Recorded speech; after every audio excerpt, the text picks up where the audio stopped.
Bogdan, hi, and welcome to today's live. I'm super excited to talk with you today about video.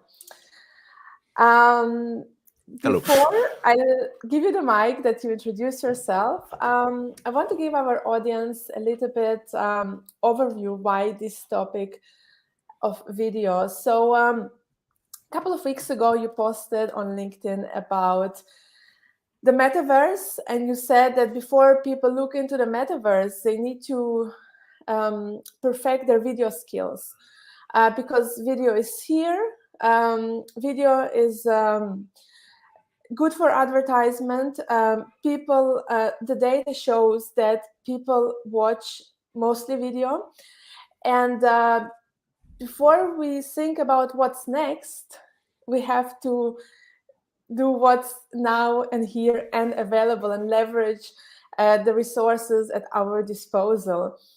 And this reminded me of an interview of Gary Vaynerchuk, who I follow and regularly. And I remember he had a talk, and one audience member, he asked him about what do you think, what's the future platform? And he asked, okay, are you using Instagram? Are you on Facebook? How many times you post? And she hasn't had an answer for this. And then he asks, why do you care about the future platform if you're not using what's now available? So this brings me to the video, because I see what's happening with Instagram. Instagram has shifted to prioritize reels, and TikTok is huge for advertising. Now all the advertisement money is pouring into TikTok. So let's talk about video, because you are the expert in video production from a wide spectrum of its definition, what we know about video. So now I give you the mic to introduce yourself, and then we start the conversation. First of all, hello. Pleasure to be here. It's always very, very fun to talk to you on and off live or wherever you are. And we are doing video, which is very fun. It's part of that conversation. And I really love what you have been doing with video for these past years, even before the pandemic when we had these conversations. And it's so important to educate people in that. And as a short introduction, I think my friend Nathan gave me the best one, which was I'm a former photojournalist turned data scientist. I'm not technically speaking a data scientist. I'm a data geek. I think that is more accurate. And I do use. I am in visual content, and we define visual content either videography or photography because it's a storytelling. It's a tool. By the end of the day, they are all images. Some are moving, some are not moving. And I've been banging on about how important this is in terms of engagement, specifically for events, for many years now. I think I got a lot of people annoyed by banging on and on about it. So now I'm the co-founder of AMP Digital, which does specifically, we believe in the power of personalized experiences. That's how we started and the whole concept started. And we build data-driven products that have to be beautiful and easy to use, because that's probably a different conversation for another time when it comes to UX. And but we build smart digital solutions for the events industry. Now we build a smart solution for video, and we use smart video, which we're going to talk about it. But as you said, video, not necessarily video, but the way we engage with video maybe has changed a lot. And that's my brief introduction. Yeah, so let's look at the landscape, the video landscape in the past 2 years. We did a lot of video conferencing. Streaming has become more popular in the B2B context. Of course, gaming, esports, streaming has been popular for many years, but I think we in the B2B quite adopted to live streaming. That's what we also do now. So tell me how it has evolved in terms of pricing, ease of access. What has changed now? Video, the funny bit is that video itself hasn't changed dramatically in the last 10 years as a concept, as a tool for storytelling. It's the two things that changed dramatically in the last few years. So I'm not referring necessarily to the event industry. I'm talking overall. As you mentioned before, the first one is technology. So first of all, it's way more easier now to create high quality video, cheaper, which is very important. It doesn't mean necessarily that it's way better, but it's more accessible to everybody. And we have to understand that it doesn't always have to be like a BBC high quality production or a Netflix Stranger Things, because we don't have millions and millions and months to produce it. But it has to be at the right quality, which is very, very important. And also, technologically speaking, in the back of the video, for us who are video geeks or content geeks, if you want to call us like that, it allows us to play a lot more in interactivity. So we can search in video now, we can transcribe much easier, we can do a lot of behavior, and we can attach a lot of data to video. And second, which is, I think, vital to our conversation, is behavior.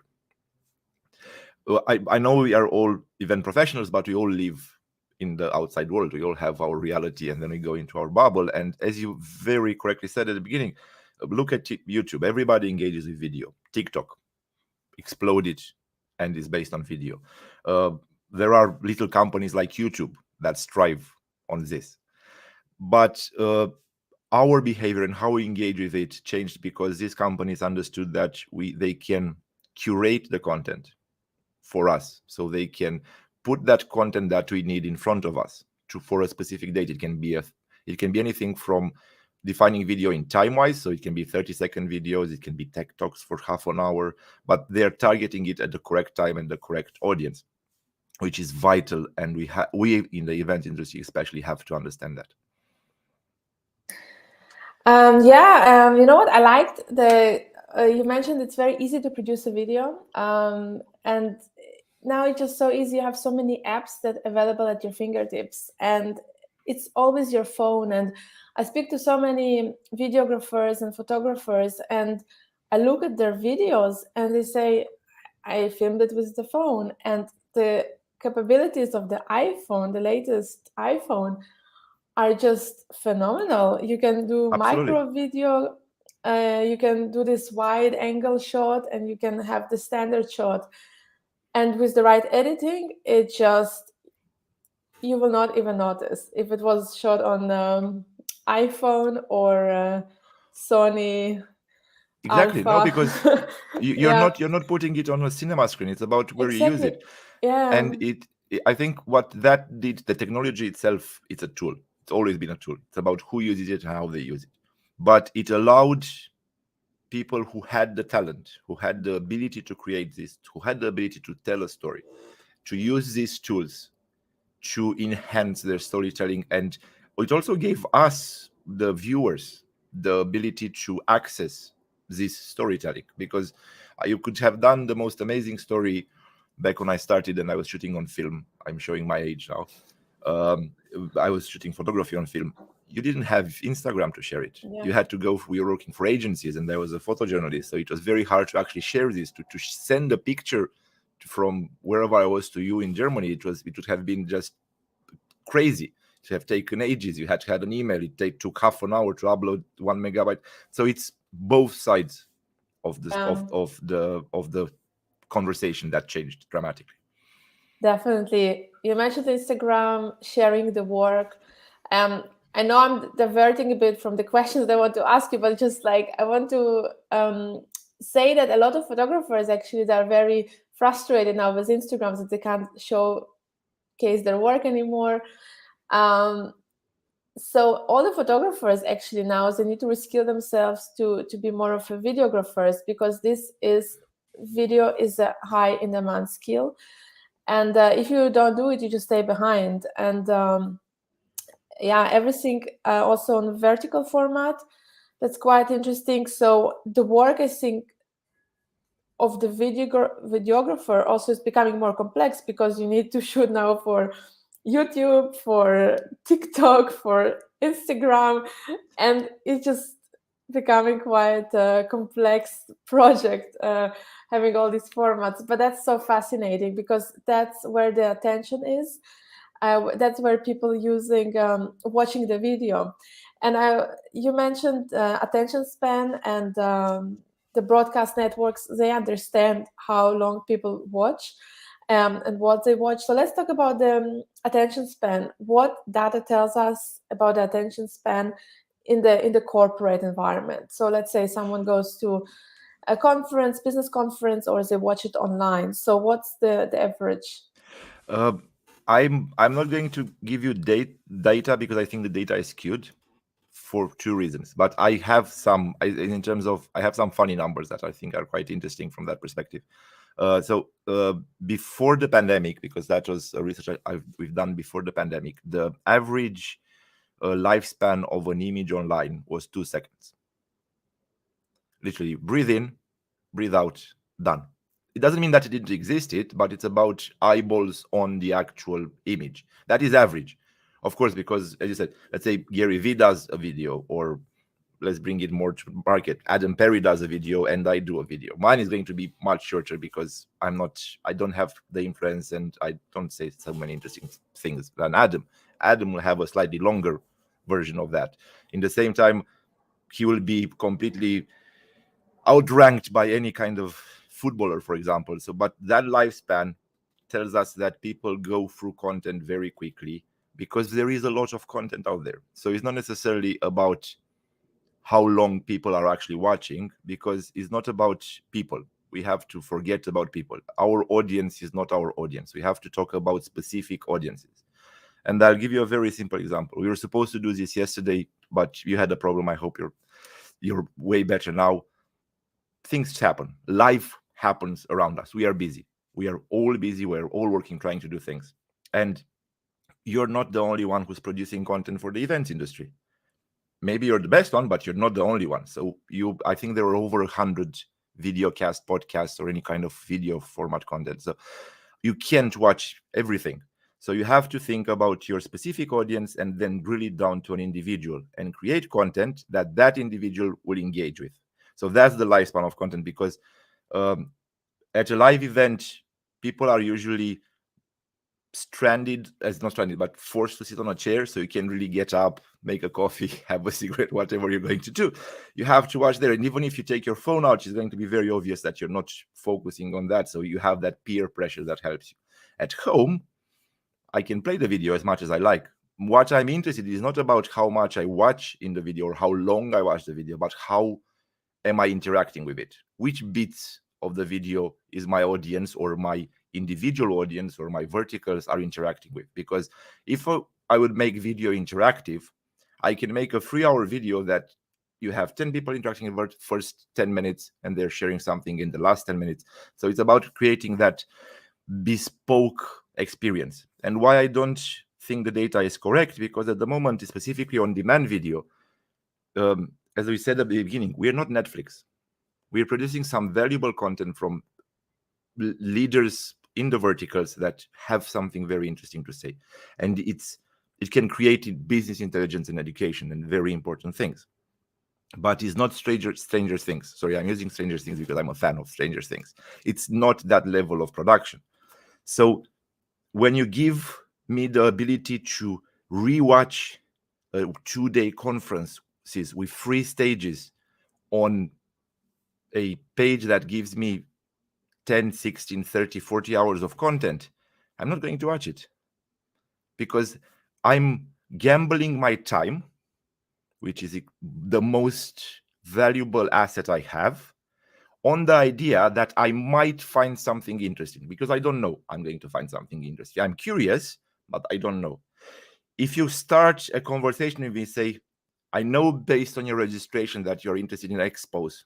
Let me trim these 36 hours of videos to about 2 hours. I also know you're interested in tech. Let me trim those 2 hours and give you 2 snippets of about 30 seconds. Maybe it's interesting. I know you've met and you have talked to Irina for half an hour on a group. Irina watched this. Will you be interested in watching this 30 seconds? Then you get engagement. If you give me 36 hours, I'm going to tell you the data is irrelevant. 0. It doesn't matter. End of the story. So this obsession with how long people are watching video is bullshit, excuse the language, because it's irrelevant. If you don't give them value and save them time and give them pinpoint them to the information they need to find out, because we are B2B. We are not doing romance films. We are not doing things like this. We are B2B. I'm there to find out the information. I'm not there to find out 10 hours of people talking about things I'm not interested in, which will happen because I'm not interested in everything. This is so accurate because you just talk about my behavior. I do some online courses and I watch a course and then I say, hey, what did he say there? And I stop. I go these 2 minutes back and I want to listen it again. And then again. And like the 10, 15 minutes, the first ones I skip because it's really not relevant. It's all the introduction and all Yes. that. And then it gets interesting and then you actually rewatch these 2 minutes. And this is so true. Absolutely. Uh, Tell me, do you think like there is a lot of on demand available?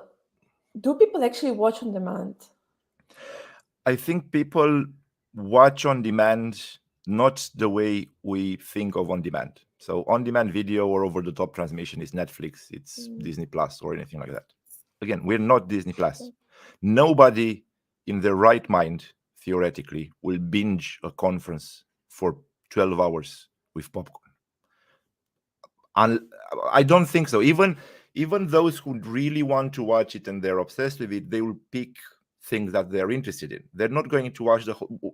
As you said, if you have 5 stages, 300 speakers, out of those 5 stages and 300 speakers, you probably have a few hundred hours of video. Out of those 300 hours, at least 2 hours are introductions. Why? If I would feed, and I go back to that, if I would feed you the correct information that will allow you to pinpoint those 2 minutes that you're interested in, I'm going to watch that on demand. And again, from a behavioral standpoint of view, from the data that you can gather from that video and that interest, that actionability of me actually going back to those 2 minutes and understand what people are talking about.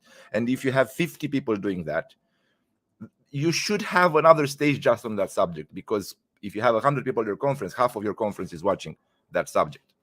Whereas if you put, again, 20 hours of video, 100 hours of video, you'll say there is no engagement on video. Of course there is no engagement on video, because I would rather get some popcorn, get my wife and kid, and watch, I don't know, Disney Plus, Obi-Wan Kenobi or something. That's absolutely true. And talking about it, on TikTok, there is a huge segment called Edu Talk. And you can learn about everything. You can learn about investing, about crypto, about social media, about nutrition, anything. And these are the types of 2 minutes videos that people engage with, and they have audience, and there is a segment of people who are interested. And by the way, if people are watching us now and have a question, please do ask us, because that's your chance to ask Bogdan any question about video and get it answered live. So don't be shy, ask your questions. Yeah, so now you covered quite a lot of it already, the opportunity to identify the data and what people are watching. But let's kind of discuss it more kind of from start to end. What is the opportunity now with video marketing in the context of B2B? So in the context of B2B, in terms of marketing, you've got a couple of theories that I think are not correctly explored at the moment. Theories in terms of applications of it, not necessarily just from the video. First of all, the first thing that anybody sees if it's a new member of the audience, you've just attracted them, it's an image. When they come to a website, it can be an image, a video, some sort of visual content. And it's not just because, let's take the setup that we have now. You could have been a Zoom call, but we are bored of Zoom. It doesn't attract us. It doesn't inspire us. It doesn't, very importantly, it doesn't trigger the same behavior than what we have now. Again, this is not a BBC production, but we have a lovely background. You have a lovely logo on the top. You know our names. We are filled there. It's not vital, but it triggers the correct behavior. Now, when you want to go to marketing, you look at the top of the funnel and you want to attract people, as much new ones as the old ones. So you need to have, for the old ones, you need to have a message, and that's where you create the video, because you know what you should know what they've engaged with, and you should know how to curate, at least editorially. I'm not going into AI. Curate editorially so they are they are incentivized to actually engage more with the next event. So you've got, let's take, I know, Confex, for example, or ETL, or any IMEX or anything like that. You know, Irina is an influencer. You know, I'm interested in tech. You know, Adam is doing something else. You know, Dalia is doing something else. Rachel is doing something else. But you know that from registration. So why do you want to show me a video that starts with about 25 hotels? Correct. I'm not going to IMAX. They brought again the hotels. I'm not interested in hotels. They're fantastic for an audience. Show me the tech bits. Show me Irina talking on stage, because I want to see you. Show me something that I'm interested in. And you can editorialize that quite easily, because you know your audience. Split them. You know, hotels, tech, that at least do 3, if not 5, 10, 15. I'm talking about actually targeting me with the guys I follow specifically. And then you've got the other side, the new ones that are coming in. Same thing. Understand who they are and try to target them correctly. But not only that, use tools like Rachel's tools and the Snowball and what we do with AI. Use tools to allow your audience to attract their friends, because you're talking about influencers, and micro influencers are vital. I'm not talking about, I don't know, Gary V sharing something, because Gary V is, it's cool. He's going to share something. But I trust more my group of friends. So if you say IMAX is fun, I go, ooh, I have the same interest as Irina. What does he talk about? But give Irina the tools to share something that is of value. With all due respect to Irina or to anybody else, you can take pictures at IMAX, but they're, regardless what phone camera you're going to use, they're not going to be at the quality that it is going to entice me. So give Irina content, photos, videos, something that she can share with her audience that makes her look good, makes you look good, and surprisingly, makes the sponsors look good. And you know, sponsors, they do monetization. So you go across the whole, sorry, I've jumped ahead a little bit to monetization, but the marketing bit is use your content correctly. Cut it, editorialize it, make highlights, but make highlights specifically for an individual, not because let's take, I don't know, go to Barcelona, you have an entry of Barcelona, and then you have all that whole, or IMAX or ETL. I know that, I've been there. Show me something that entices me or somebody similar to me. I totally agree with you. When I go to exhibitions, there are 2 parts. Either you are there and you experience it the way you want it, or you see it on social media and it's about visit us, we have drinks, it's great to see everyone. But for the audience at home, it's more interesting to know what people are talking about. And this year I went to IMAX. It was actually very interesting for me to socialize, to network. I didn't attend any presentation, as they were not online, but I know colleagues were speaking there, and if they would share some of their bits of talk, that would be great. That even would enhance my life experience, because you can't attend 150 sessions, and that's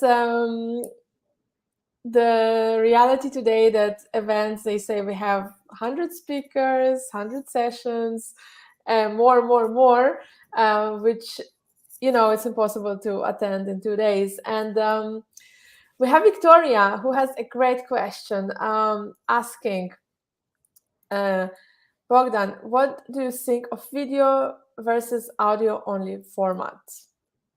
Hi, Victoria, first of all. Big fan, by the way.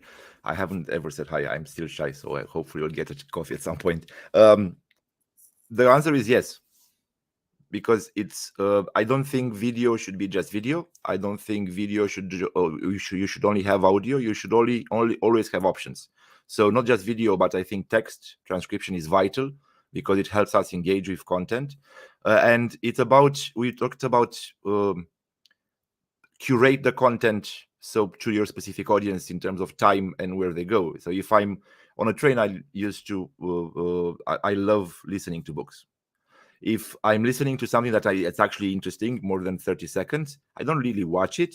I watch it a little bit, it's there, but I listen to it. So I can very much listen to audio. So if you have that option, I would be very happy. In the same time, you've said something very interesting, that that you pause and go back. If I would have a little bit of text, I would just select that text, save it, and I can actually share it afterwards, because you're talking about the marketing. And the same thing I can do in video, because if I've selected that text, we know how to cut the video and put a logo at the beginning and the end and share it with your audience.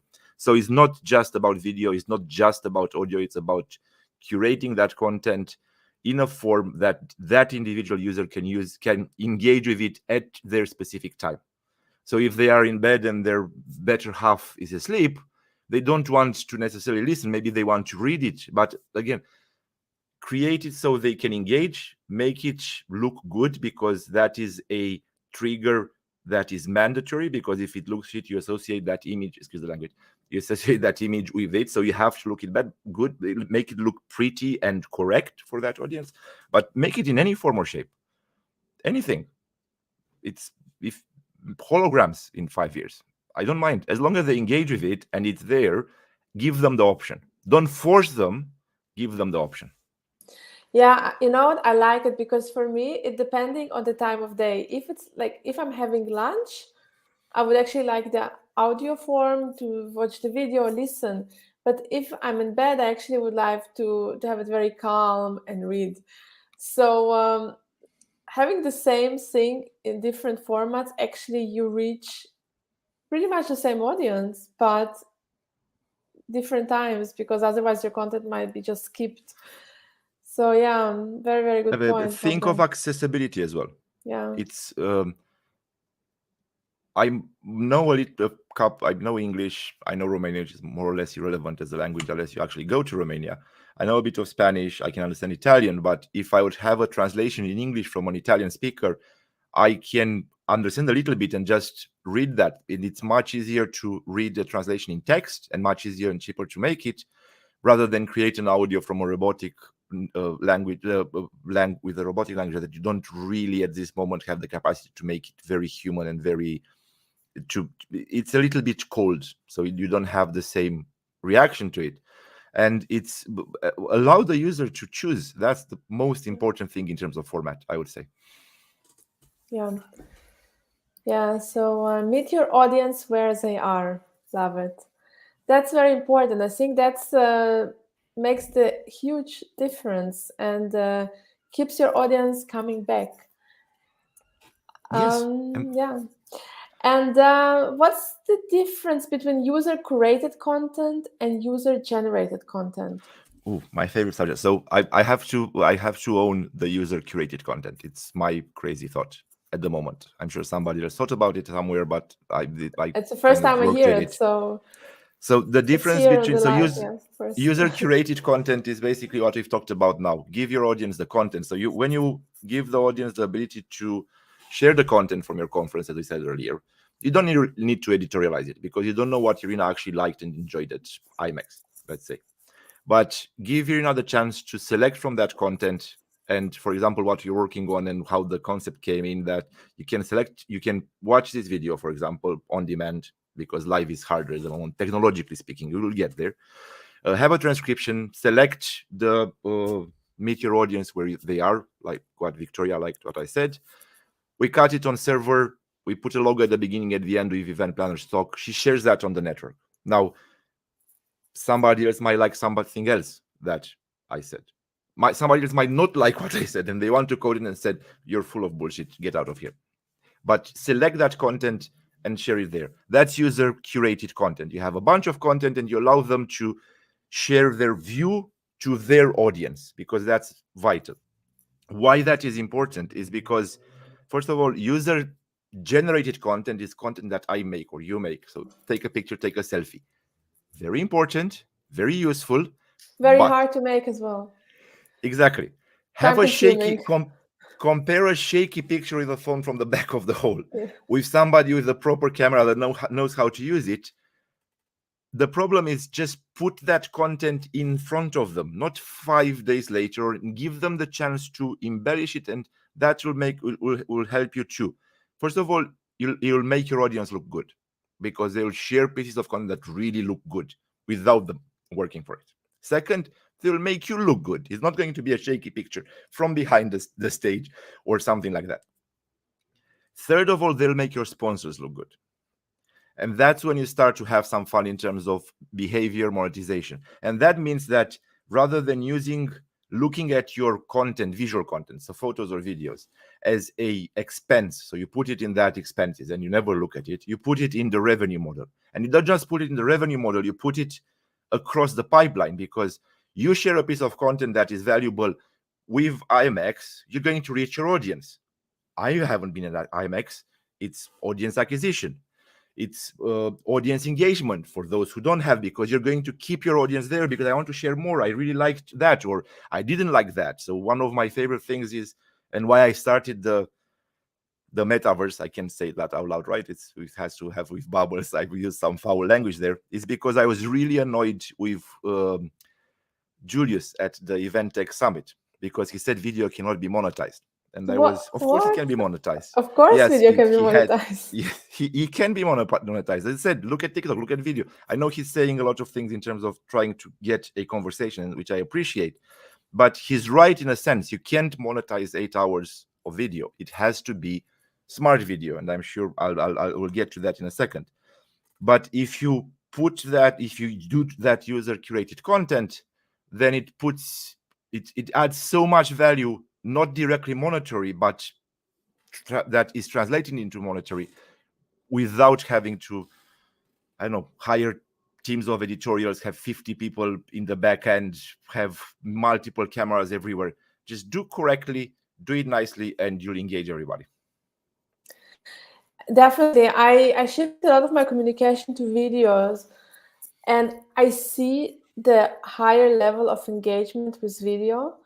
It's incredible. I always put subtitles on my videos, and because I know that people watch it late in the evening without sound, it's extremely important to put subtitles. And what I noticed on stories, they have the same number of views. They don't drop. They maintain from first to last story when I have subtitles. Extremely important. And it's just going to grow. And I want to challenge you with one thing here.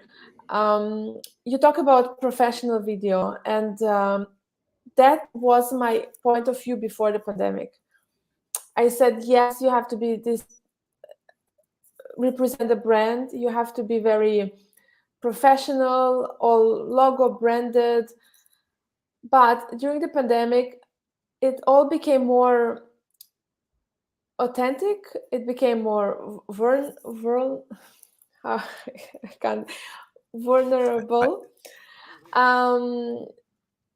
It's someone just holding the phone, speaking to the camera.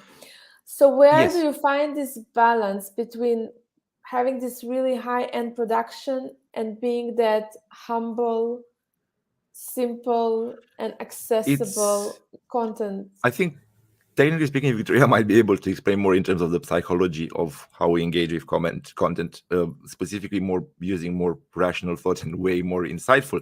But, what I can say about it is that I don't dismiss other forms of content. So the warmth of somebody walking through and doing a piece to camera is a completely different thing from you filming from the back of the stage and trying to share what the speaker said, because that's where I think it is. And I'll give you a very simple example from that perspective. But so we're talking about marketing, video, and monetization. So how do we see that? One is you can engage with your audience or talk to your influencers that come to the event and say, do that warm videos. I'm here. This is fun. Whatever sign, it's cool now. I don't know. I have to ask my daughter. And they will connect to their audience. Yes? Perfect. Works. Strongly recommended if you can make it. It's very warm, as you said. It's very personal. Everything is fun. I'm a speaker. I can't do that. Okay, so what I would give you an example to what to do with it is relatively simple. You have Money 2020. They have literally 17 stages, I think, last time they did, and over 350 speakers. Okay, they probably have at least 350 influencers from there that they might or might not actually want to they might not be able to convince to do that warmth videos because they might not want to put the face there. But give every speaker that is on the stage the chance to select 10 seconds of what they said, put it in a highlight. It's very easy to do. There are tools on the market that allow you to do that. Preset is like imagine that when you go to Las Vegas and you play the slot machines. Those slots, you define the beginning with your logo, an intro shot of the venue, then the speakers, whatever 15 seconds or 10 seconds that they said, another shot of the venue, logo out. I can guarantee you 90% of them will share that content if you give it to them. So you'd have 350 influencers, because you're not going to get me to talk at Money 2020 or somebody off the street, because I'm not in finance. Who cares what I have to say? But you have those 350 influencers that you can curate content for them. So that's the user curated content. You allow them to curate their content for their audience from what they said, and you put that on top. I can guarantee you they might not have 350 pieces of content going out throughout the whole event from themselves. And imagine what you can do if two guys that actually know what they're talking about, some analysts, journalists from there, give the journalists the same thing. The amount of content that is curated there by your users, hence the user curated content bit, it's phenomenal. And it's targeted because they will use the content that their audience wants to hear. They've built their audience. They know what they're talking about. You know what you're talking about because you have an audience. You know your audience. No, you have a varied audience because you could talk about tech, you talk about mice, you talk about that. But if there is a tech talk, you know your audience interested in tech is going to come and so on. So you curate that content in a format. How much you can do from there versus, very important as well, you get a couple of influencers and get that warmth, get that balance on top. But I would argue to the contrary of this, that if you stay in the back and you look at the feed of what is coming in, the warm bits should be the cherry on the cake because they will look warm. Control the message of your brand, control how it looks, and then just put the cherry on the cake with the warm bits. And one of my favorite one is Match Coins, who's doing amazing stuff with video. I'm always jealous of him because he finds things like 60-second thing on food, doing crazy stuff. It's just fantastic, and there are so many out there that do this. But that's the cherry on the cake, not the core of your content strategy. I agree with you. You have to have a very good balance. And what I also noticed that the sponsors do prefer professional content. So Yes. you have to make the sponsors happy because they bring the revenue. The audience might prefer the warm content, but in the end of the day, there is also a balance. When you watch something on LinkedIn, you expect to have professional video. When you watch something on TikTok, you are more open-minded to have a bit of a funny entertainment video. So yeah, balance. This is what you said here is absolutely critical and so true, because a lot of people go, we have our on-demand video, we'll put it on YouTube. Yeah, but your audience is not on YouTube. Your audience is not watching YouTube for the half an hour scientific talk or technical talk about that. Your audience is not on YouTube for basketball matches or whatever. I'm watching basketball on YouTube, for example, or on TikTok from that perspective. So it's make the video there, make them come to you and find the correct video, or go on LinkedIn or go to something like that. Yeah, you know what? We definitely need to cut this talk with some good pieces, bits and pieces. We will do it. We have to do it because yes, I like to lead by example. It's very important for me. Yes. So if we talk about it, we have to also do it. So let's talk about smart video. We had a chat before this live, and you talked about smart video. You mentioned a term that I'm not familiar with. So tell me, what is smart video? So that's something that we've invented as well. It's not invented because it's the word smart and video. It's smart video, but we use it because it's very simple. From our perspective, we wanted to explain to our clients and to our audience and to people like, how can you monetize video? You always say, how do you do that? Where do you do? First of all, you have to start by recording it. So I was at the meeting show today and yesterday, and they haven't recorded all their shows. So if you don't have recorded, you can monetize it and you don't have smart video. It's as easy as that. I mean, if you, that's the first one. Second of all, I think you have to make it look professional, decent. Okay, I'm not talking about making it look fantastic. I'm not talking about anything. Making it look decent, because I from also a want to behavior. add here, sorry to interrupt, I also want to add here, make it also sound professional. Yes, please, This is please, very, very please. important. Yes, yes, I'm. You're absolutely right. But you had, so that's the start, because some people don't do that. So if you don't have that, you don't have smart content. If you have people going "Rrr," here and talking, no point of me coming to me and say, how can you make this smart? So start with that first of all, and then we define smart video by, it has to have three things in order to be smart in the same time. So it can be just one of them. First is interactivity.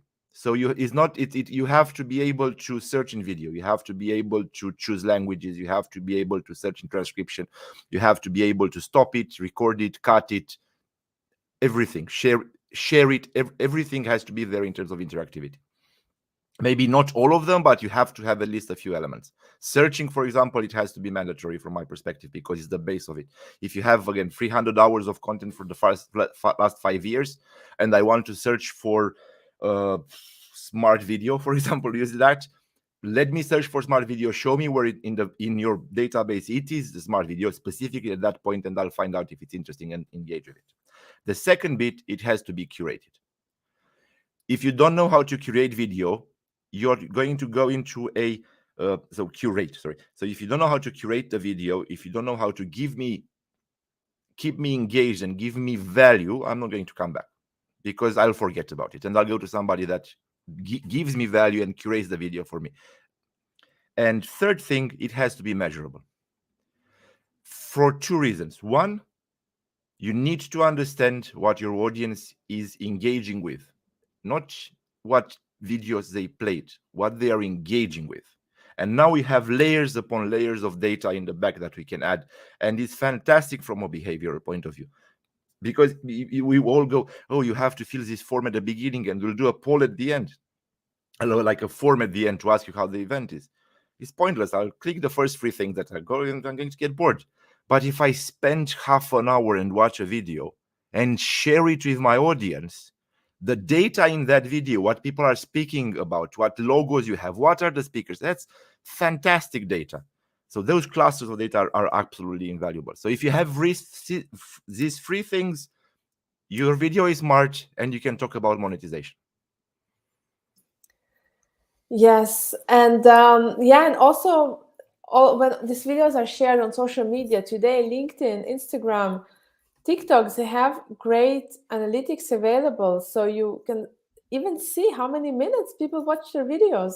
Yes. So, for example, I have a video of 1 minute, and it was watched for 2 hours, and it's amazing to see this type of data, and it's evolving. The social media platforms are also becoming very much optimized for video, and they are favoriting also videos. They want you to post video.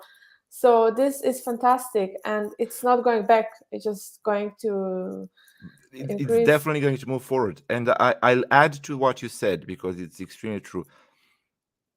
When you organize an event, you have a captive audience on your platform. The data that you get from your platforms should be at least 100 times more powerful than you get from TikTok or Vimeo or YouTube, because you have control of your platform.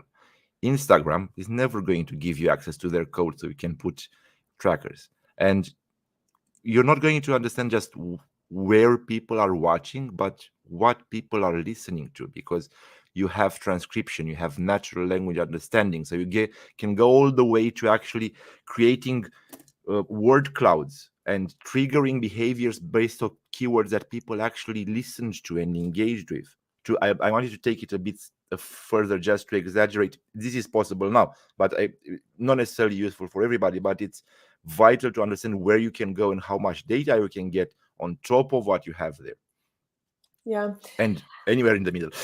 I'm launching actually an event now on Hubilog. Congratulations.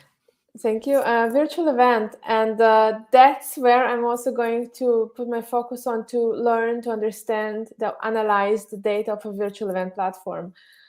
This will be my most major, biggest virtual event happening. So I'm quite curious about it. I've seen already bits and pieces, but in 2-3 months, I will be quite more fluent in analyzing this data, so we can have another chat. But definitely, you have already your people then on the platform, and you have different sessions offered, so people will be then interacting with them, and you can just really pick the top sessions and like make them first, and maybe the niches more narrow down to this specific audience that actually watched it. Yes. So it's amazing what you can do with video. And Victoria, I know that you have a podcast, a video podcast, and I noticed that Victoria, she cuts some interesting pieces from this podcast, and she puts it on Twitter, she shares it on LinkedIn, and highlights the topic being discussed in these 2 minutes. This is brilliant, because if you're also interested in this one topic, you also might then go and watch the whole video. Yes. So yeah, very good. So yeah, I think we're up with our questions. I think if our audience has any questions to you, they can always get in touch with you. You are Yes, everywhere on social media, LinkedIn. It's an unfortunately, yes. important one, and definitely Twitter, Instagram, and any live events that you're attending, and you will be. I think most of UK based, so the TMS just finished today, and I think we're definitely going to be at the London Summer Party Show because of the relationship we have with the organizer, not necessarily because it's our audience. Event Tech Life, which rules for us because we're techies, we're geeks, and we like to talk to other geeks that are there and try to sort things out. And but I'm just reach out, and I'm always happy to have a chat and talk more about this, because Great. it can start very simple and it can go so far away. So if you love talking about it, so you are definitely invited to speak at my event. Let's Thank have you. a chat afterwards, and then I'll see you at the next Soon. chat. Yeah. Yes, Thank thank you, you very Bogdan. much. Thank you, Victoria, Absolute for your pleasure. question, and have a good evening, everyone. Have a lovely evening. Thank you very much again for the opportunity. Thank you, Bogdan.